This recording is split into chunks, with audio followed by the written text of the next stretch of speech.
নমস্কার, জনতার দর্পণ ইউটিউব চ্যানেলে আপনাদের সকলকে স্বাগত।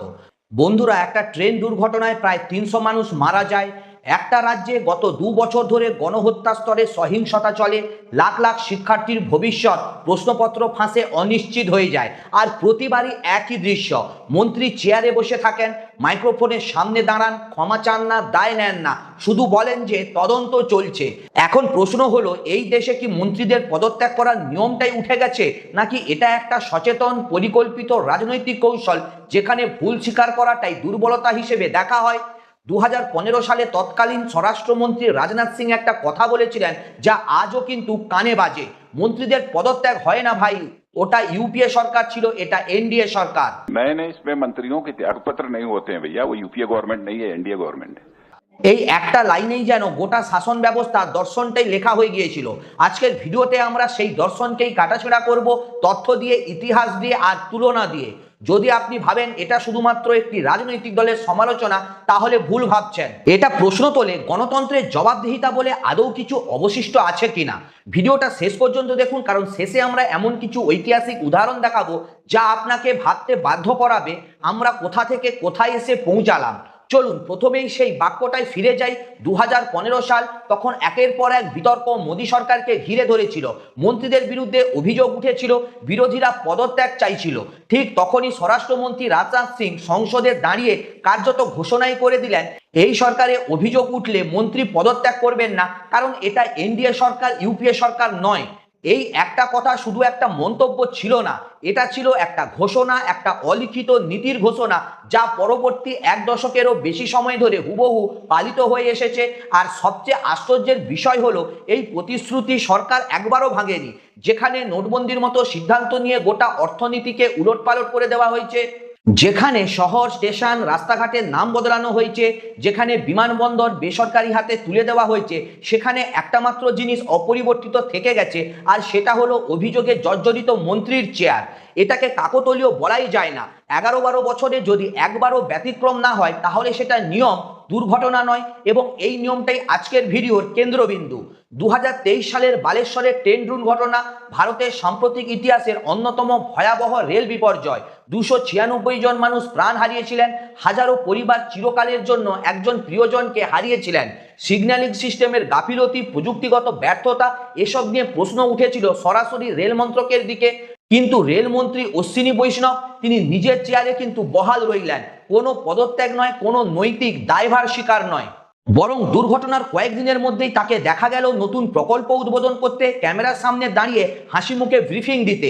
এখানে একটা প্রশ্ন বন্ধুরা স্বাভাবিকভাবেই উঠে আসে, যদি ২৯৬ জনের মৃত্যুও একজন মন্ত্রীর মনে নৈতিক দায়িত্ববোধ জাগাতে না পারে, তাহলে ঠিক কোন মাত্রার বিপর্যয় সেই বোধ জাগ্রত করবে? নাকি প্রশ্নটাই ভুল, কারণ এই সরকারের অভিধানে নৈতিক দায়ভার শব্দটাই নেই। ২০২১ সালের অক্টোবর মাস, উত্তরপ্রদেশের লখিমপুর খেরিতে কৃষক আন্দোলনের সময় একটি গাড়ি প্রতিবাদরত কৃষকদের উপর দিয়ে চালিয়ে দেওয়া হলো। ৪ জন কৃষক ঘটনাস্থলেই প্রাণ হারান। অভিযোগের তীর ছিল সরাসরি কেন্দ্রীয় গৃহ প্রতিমন্ত্রী অজয় মিশ্র টেনির ছেলের দিকে। এটা কোনো সাধারণ প্রশাসনিক ব্যর্থতা ছিল না, এটা ছিল একজন মন্ত্রীর পরিবারের সদস্যদের বিরুদ্ধে ওঠা সরাসরি হত্যার অভিযোগ। বিরোধী দল, কৃষক সংগঠন, এমনকি সাধারণ মানুষও রাস্তায় নেমে পদত্যাগ দাবি করেছিল। কিন্তু বন্ধুরা, ফলাফল কি হলো? মন্ত্রীর চেয়ার একটুও নড়েনি। ভাবুন তো, একজন সাধারণ সরকারি কর্মচারীর ছেলে যদি এমন অভিযোগে অভিযুক্ত হতেন, তাহলে কি সেই কর্মচারীর চাকরি বহাল থাকতো? অথচ এখানে মন্ত্রীর পদ অক্ষতই রয়ে গেল। এটাই কি ক্ষমতার দ্বৈত মানদণ্ড নয়? মণিপুরের কথা আলাদা করে বলতে হয়, কারণ এটা কোনো একদিনের দুর্ঘটনা নয়, এটা ২ বছরেরও বেশি সময় ধরে চলতে থাকা জাতিগত সহিংসতা, যেখানে শত শত মানুষ প্রাণ হারিয়েছেন, হাজার হাজার মানুষ ঘরছাড়া হয়েছেন। নারীদের উপর নির্যাতনের ভয়াবহ ভিডিও গোটা দুনিয়ার সামনে এসেছে এবং গোটা দুনিয়াকে কিন্তু স্তম্ভিত করেছিল। বিরোধীরা বারবার স্বরাষ্ট্রমন্ত্রী অমিত শাহের পদত্যাগ দাবি করেছে, কারণ আইন শৃঙ্খলা রক্ষার দায়িত্ব সরাসরি তার মন্ত্রকের অধীনেই রয়েছে। কিন্তু ২ বছর পার হয়ে গেল কোনো পদত্যাগ হয়নি, কোনো জবাবদিহি হয়নি। এমনকি রাজ্যের মুখ্যমন্ত্রীও দীর্ঘদিন শপথে বহাল ছিলেন, যতক্ষণ না পরিস্থিতি আর সামলানো যাচ্ছিল না। বন্ধুরা, এখানে প্রশ্নটা শুধু একজন মন্ত্রীর নয়, প্রশ্নটা হলো একটা রাজ্যের মানুষ যখন ২ বছর ধরে নিরাপত্তাহীনতায় ভোগে, তখন কেন্দ্রীয় সরকারের কাছে সেই সংকট কোন অগ্রাধিকারে থাকে? যদি জবাবদিহিতাই না থাকে, তাহলে সুশাসনের দাবি কতটা ফাঁপা? 2024 থেকে 2026 সাল পর্যন্ত টানা আলোচনায় থাকা নিট প্রশ্নপত্র ফাঁস কেলেঙ্কারি, লাখ লাখ শিক্ষার্থী সারা রাত দিন পরিশ্রম করে ডাক্তার হওয়ার স্বপ্ন দেখেছিল, তাদের ভবিষ্যৎ একটা দুর্নীতির কারণে প্রশ্নবিদ্ধ হয়ে গেল। শিক্ষামন্ত্রী ধর্মেন্দ্র প্রধান প্রথমে পুরো বিষয়টাই অস্বীকার করলেন, পরে যখন প্রমাণ চাপা দেওয়া অসম্ভব হয়ে উঠল তখন সত্যতা স্বীকারও করে নিলেন। কিন্তু স্বীকারোক্তির পর কি হলো? পদত্যাগ তো দূরের কথা, প্রকাশ্যে কোনো ক্ষমাও চাওয়া হলো না যথাযথভাবে। অথচ এই একটা কেলেঙ্কারি সরাসরি লাখো লাখো তরুণ তরুণীর জীবনের সবচেয়ে গুরুত্বপূর্ণ মুহূর্তকে কলুষিত করেছে। বন্ধুরা, যে পরীক্ষা একটা শিক্ষার্থীর জীবনের গতিপথ ঠিক করে দেয়, সেই পরীক্ষার পবিত্রতাই যখন প্রশ্নবিদ্ধ, তখন দায়টা কার? এখানে একটা তথ্য বিশেষভাবে লক্ষণীয়। এই 11-12 বছরের প্রশাসনিক ব্যর্থতা, দুর্নীতি বা নীতিগত ভুলের জন্য একজন মন্ত্রীও পদত্যাগ করেননি। একটি মাত্র ব্যতিক্রম MJ আকবর, কিন্তু তার পদত্যাগও কোনো প্রশাসনিক ব্যর্থতার কারণে হয়নি, হয়েছিল মিটু আন্দোলনের সময় তার বিরুদ্ধে ব্যক্তিগত যৌন হয়রানির অভিযোগ ওঠায়। অর্থাৎ যতক্ষণ পর্যন্ত বিষয়টা সরকারের প্রাতিষ্ঠানিক ব্যর্থতা বা নীতিগত সিদ্ধান্তের সঙ্গে জড়িত, ততক্ষণ কোনো মন্ত্রী দায় নেন না। কিন্তু যখন বিষয়টা এতটাই ব্যক্তিগত এবং সামাজিকভাবে চাপযুক্ত হয়ে ওঠে যে সরকারের ভাবমূর্তি রক্ষা করাটাই কঠিন হয়ে পড়ে, তখনই কেবল একটা পদত্যাগ ঘটে। এই প্যাটার্নটা কি বলে?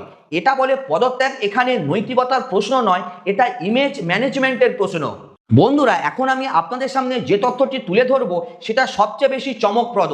2017 সালে তৎকালীন রেলমন্ত্রী সুরেশ প্রভু একাধিক রেল দুর্ঘটনার পর নিজে থেকেই নৈতিক দায়ভার নিয়ে পদত্যাগ করতে চেয়েছিলেন, কিন্তু তাকে পদত্যাগ করতে দেওয়া হয়নি, বরং পরবর্তীতে তাকে অন্য মন্ত্রণালয় সরিয়ে দেওয়া হয়। এই ঘটনা প্রমাণ করে এটা শুধু মন্ত্রীদের ব্যক্তিগত জেদ বা লজ্জাহীনতার বিষয় নয়, এটা একটা সংগঠিত সিদ্ধান্ত, উপর থেকে নেওয়া। একজন মন্ত্রী চাইলেও পদত্যাগ করতে পারবেন না, কারণ সরকার নিজেই চায় না কোনো পদত্যাগের নজির যেন তৈরি হয়। কারণ একটা পদত্যাগ মানে স্বীকার করে নেওয়া যে সরকার ভুল করেছে, আর সেই স্বীকারোক্তি এই সরকারের রাজনৈতিক কৌশলের সঙ্গে সংঘর্ষিক। তাহলে বিতর্কিত মন্ত্রীদের ঠিক কি হয়? উত্তর হলো মন্ত্রিসভা রদবদল বা রিশাফেল। স্মৃতি ইরানি থেকে শুরু করে অশ্বিনী বৈষ্ণব পর্যন্ত বিতর্ক বা ব্যর্থতা তাদের রাজনৈতিক জীবনে সাময়িক স্পিড ব্রেকার হিসেবে কাজ করেছে মাত্র, কখনো স্থায়ী দেওয়াল হয়ে কিন্তু একেবারে দাঁড়ায়নি। একজন মন্ত্রী হয়তো একটা মন্ত্রণালয় থেকে সরে যান, কিন্তু মন্ত্রিসভা থেকে বাদ পড়েন না। এই কৌশল সরকারকে বন্ধুরা দুটো সুবিধা দেয়। একদিকে জনরোষ কিছুটা প্রশমিত করা যায়, অন্যদিকে দলের ভেতরের বার্তা দেওয়া যে তোমরা যতই ব্যর্থ হও, তোমাদের রাজনৈতিক ভবিষ্যৎ একেবারে নিরাপদ যদি তোমরা দলের প্রতি অনুগত থাকো। এটা এক ধরনের লয়্যালটি ভিত্তিক শাসন ব্যবস্থা, যেখানে ক্ষমতা বা জবাবদিহিতার চেয়ে আনুগত্যের বেশি মূল্য দেওয়া হয়। এবার তুলনা করা যাক বন্ধুরা, কারণ এই প্রবণতা সবসময় কিন্তু এমন ছিল না। বাজপেয়ী সরকারের আমলে 1999 সালে বৈশাল রেল দুর্ঘটনার পর তৎকালীন রেলমন্ত্রী নীতিশ কুমার নিজে থেকেই পদত্যাগ করেছিলেন। 2001 সালে তেহেলকা কাণ্ডের পর প্রতিরক্ষা মন্ত্রী জর্জ ফার্নান্ডেজও পদত্যাগ করেন। মজার বিষয় হলো এই দুটো ঘটনাই এনডিএ জোট সরকারের আমলেই ঘটেছিল। অর্থাৎ বন্ধুরা, একই রাজনৈতিক ঘরানার মধ্যেও নৈতিকতার মানদণ্ড আজকের তুলনায় ভিন্ন ছিল। বন্ধুরা, এরপর আসি ইউপিএ সরকারের আমলে। 2G স্পেকট্রাম দুর্নীতিতে রাজা, আদর্শ হাউসিং কেলেঙ্কারিতে অশোক চৌহান, কমনওয়েলথ গেমস দুর্নীতিতে সংশ্লিষ্ট কর্মকর্তারা, এসব ক্ষেত্রে বিরোধী চাপ এবং আইনি প্রক্রিয়ার মুখে একাধিক পদত্যাগে দেখা গিয়েছিল। ইউপিএ সরকারকে এই কারণে সমালোচনা করা যায় যে তারা দুর্নীতি হতে দিয়েছিল, কিন্তু অন্তত জবাবদিহিতার একটা কাঠামো তখনও পর্যন্ত যথেষ্ট কার্যকর ছিল। লাল বাহাদুর শাস্ত্রীর উদাহরণটাই তাহলে দেখুন। 1956 সালে পরপর দুটো বড় রেল দুর্ঘটনার পর তৎকালীন রেলমন্ত্রী লাল বাহাদুর শাস্ত্রী স্রেফ নৈতিক দায়বদ্ধতা থেকে পদত্যাগ করেছিলেন। খেয়াল করুন, তার বিরুদ্ধে ব্যক্তিগত দুর্নীতির কিন্তু একটাও অভিযোগ ছিল না, তিনি সরাসরি দুর্ঘটনার জন্য দায়ীও ছিলেন না, কিন্তু তিনি বলেছিলেন মন্ত্রণালয়ের অধীনে যা ঘটে তার নৈতিক দায় মন্ত্রীর ওপরই বর্তায়। বন্ধুরা, এই একটা দর্শনই ভারতীয় রাজনীতিতে বহু বছর ধরে অনুকরণীয় আদর্শ হয়েছিল। এরপরে আসা যাক কিছু আন্তর্জাতিক উদাহরণে। 1982 সালে ফকল্যান্ড দ্বীপপুঞ্জ নিয়ে সংকটের সময় যুক্তরাজ্যের পররাষ্ট্রমন্ত্রী লর্ড ক্যারিংটন পদত্যাগ করেছিলেন, যদিও তার সরাসরি কোনো ব্যক্তিগত দোষ ছিল না বলেই ধারণা করা হয়। তিনি মনে করেছিলেন প্রশাসনিক ব্যর্থতার দায় নেতৃত্বকে নিতেই হয়, এটাই সাংসদীয় গণতন্ত্রের মূল চেতনা। এই সমস্ত উদাহরণ পাশাপাশি রাখলে একটা জিনিস স্পষ্ট হয়ে ওঠে, জবাবদিহিতা কোনো অসম্ভব ধারণা নয়, এটা বাস্তবে ঘটেছে এবং ঘটতেও পারে, কিন্তু এটা ঘটার জন্য প্রয়োজন রাজনৈতিক সদিচ্ছা, যা বর্তমান শাসন কাঠামোতে যথেষ্ট অনুপস্থিত। এবার প্রশ্ন হলো কেন একটা সরকার যারা এত বড় বড় সিদ্ধান্ত নিতে দ্বিধাবোধ করে না, ঠিক এই একটা জায়গাতে এত অনড় কেন? প্রথমত রাজনৈতিক বার্তার প্রশ্ন। একটা পদত্যাগ মানে সরকার প্রকাশ্যে স্বীকার করে নিচ্ছে যে তারা ভুল করেছে বা জনরোষের কাছে তারা নতি স্বীকার করেছে। এই সরকারের রাজনৈতিক ভাষ্য সবসময় শক্তিশালী নেতৃত্ব এবং সিদ্ধান্তে অবিচল থাকার উপরে গড়ে উঠেছে। একটা পদত্যাগ সেই ভাবমূর্তিতে ফাটল ধরাতে পারে, এই আশঙ্কা থেকেই হয়তো পদত্যাগটাকে এড়িয়ে চলা হয়। দ্বিতীয়ত সাংগঠনিক সমীকরণ। ধর্মেন্দ্র প্রধানের মতো নেতারা শুধু একজন মন্ত্রী নন বন্ধুরা, তারা দলের ভেতরে একটা নির্দিষ্ট জনগোষ্ঠী বা রাজ্যের প্রতিনিধিত্ব করেন। তাদের সরিয়ে দিলে দলের আভ্যন্তরীণ ভারসাম্যে প্রভাব পড়তে পারে, ফলে অনেক সময় প্রশাসনিক যোগ্যতার চেয়ে রাজনৈতিক হিসেব নিকেশ বেশি গুরুত্ব পায়। তৃতীয়ত কৌশলগত অপেক্ষা। সরকার আন্দোলনের তীব্রতা এবং সময়কাল মেপে দেখে, যদি প্রতিবাদ কয়েকদিনের মধ্যে স্তম্ভিত হয়ে যায় তাহলে অপেক্ষা করাটাই যথেষ্ট লাভজনক। সরাসরি চাপের মুখে সিদ্ধান্ত নিলে সেটাকে দুর্বলতা হিসেবে দেখা হতে পারে। তাই কয়েক মাস পর যখন জনমনোযোগ অন্যদিকে ঘুরে গেছে তখন নীরবে একটা রদবদল ঘটিয়ে দেওয়া হয়, যাতে সেটাকে চাপের কাছে নতি স্বীকার বলে একেবারে মনে না হয়। এই তিনটে কারণ একসঙ্গে মিলিয়ে দেখলে বোঝা যায় এটা কোনো নীতিগত অবস্থান নয়, এটা একটা সুপরিকল্পিত রাজনৈতিক ম্যানেজমেন্ট কৌশল। জবাবদিহিতা এখানে গৌণ, ইমেজ ম্যানেজমেন্ট মুখ্য হয়ে দাঁড়ায়। বন্ধুরা, এই আলোচনাটা শুধু রাজনৈতিক তথ্য কথা নয়, এর সরাসরি প্রভাব পড়ে সাধারণ মানুষের জীবনে। যখন একজন মন্ত্রী জানেন যে তার মন্ত্রণালয়ে যত বড় বিপর্যয় ঘটুক না কেন তার চেয়ারটা নিরাপদ, তখন তার মধ্যে জবাবদিহিতার তাগিদ কমে যায়। যে ব্যবস্থায় ব্যর্থতার কোনো পরিণতি নেই সেই ব্যবস্থায় দক্ষতা বাড়ানোর প্রণোদনও যথেষ্ট কমে যায়। রেল দুর্ঘটনা, সাম্প্রদায়িক সহিংসতা, পরীক্ষা কেলেঙ্কারি, এই প্রতিটা ঘটনার পেছনে সাধারণ মানুষের জীবন, ভবিষ্যৎ এবং নিরাপত্তা জড়িত। যখন এই বিপর্যয়গুলোর কোনো প্রাতিষ্ঠানিক পরিণতি হয় না তখন বার্তাটা খুবই স্পষ্ট হয়ে যায়, ক্ষমতার কাছাকাছি থাকা মানুষদের জন্য নিয়মটাই আলাদা।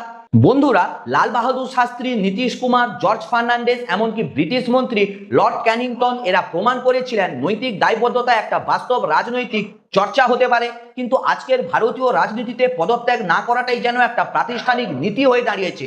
এই ভিডিওতে আমরা যা দেখলাম তা কোনো ষড়যন্ত্র তত্ত্ব নয়, এটা গত 11-12 বছরের নথিভুক্ত প্যাটার্ন। বালেশ্বর, লখিমপুর খেরি, মণিপুর, নিট কেলেঙ্কারি, প্রতিটা ঘটনায় একই ফলাফল। আর এই একই প্যাটার্নই আমাদের সামনে একটা মৌলিক প্রশ্ন তুলে ধরে, গণতন্ত্রে যখন ক্ষমতাসীনরা নিজেদের জবাবদিহিতার ঊর্ধ্বে বলে মনে করেন তখন সেই গণতন্ত্রের স্বাস্থ্য আসলে ঠিক কেমন থাকে। এটা শুধু একটা রাজনৈতিক দলের প্রশ্ন নয় বন্ধুরা, এটা আমাদের ভোটারদের কাছেও একটা বড় প্রশ্ন। আমরা কি এই মানদণ্ডকেই স্বাভাবিক বলে মেনে নিয়েছি, নাকি এখনো সময় আছে প্রশ্ন তোলার? আপনার কি মনে হয় তা কমেন্ট সেকশনে অবশ্যই জানান।